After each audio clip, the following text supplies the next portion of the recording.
দুর্লভ মনুষ্য জন্ম বলা হয় এই কারণেই। কারণ কি না, এমন একটা দেহ আমরা পেয়েছি একমাত্র যে দেহটা দিয়ে সাধনা করা যায়।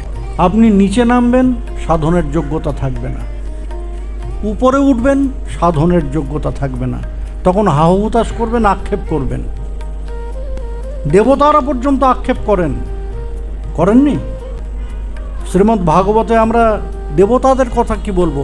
দেবতাদের উপরে এই চতুর্দশ ভুবনের শীর্ষে যিনি বসে আছেন, ব্রহ্মা প্রজাপতি চতুর্মুখ, সেই তিনি পর্যন্ত ভগবানকে এসে বলছেন যে ফিরিয়ে নাও আমার ব্রহ্মাপদ, আমার চাই না এসব, ভুল সাধনা করেছিলাম। নৌমিদ্যতে ভ্রবপুষে তরিদম্বরায় গুঞ্জাবতংশ পরিপিচ্ছল সন্মুখায় বন্যস্রজে কবল বেদ্র বিষাণ বেণু লক্ষ্ম শ্রী মৃদুপদে পশুপাঙ্গজায়। হে প্রভু, কি অপূর্ব তোমার লীলা, আর আস্বাদন, কি অপূর্ব তোমার ভাব। যারা তোমাকে ওই ভগবান ভগবান ভেবে তোমার পূজা অর্চনাতে ডুবে আছে, তারা তোমার আস্বাদনই পেল না। এতদিন আমিও ভুল ধারণায় ছিলাম, তোমার এই ঐশ্বর্যের সিন্ধুতে নিজেকে ডুবিয়ে রেখেছিলাম।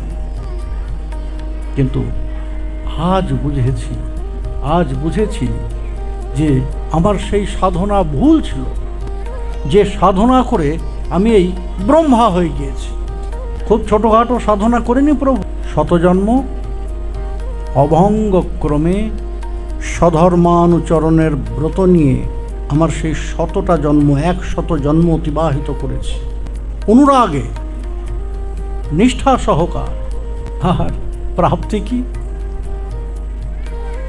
এই ব্রহ্মলোক, এই সত্যলোক। প্রাপ্তি কি? এই চতুর্দশ ভুবনের শীর্ষস্থানে আমি ফিরিয়ে দাও। জানি যে প্রার্থনা করছি সেই প্রার্থনা করার যোগ্যতা আমার নেই। আর নতুন করে যে সাধনা করব এই ব্রহ্মস্বরূপে তা পারবো না, হবে না, সেই যোগ্যতাও আমার নেই। সাধনের যোগ্যতাও আমি হারিয়েছি।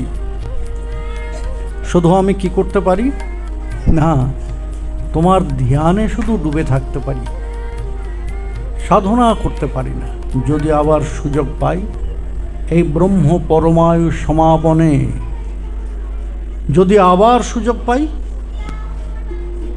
আবার যদি ওই নরদেহটাকে লাভ করি,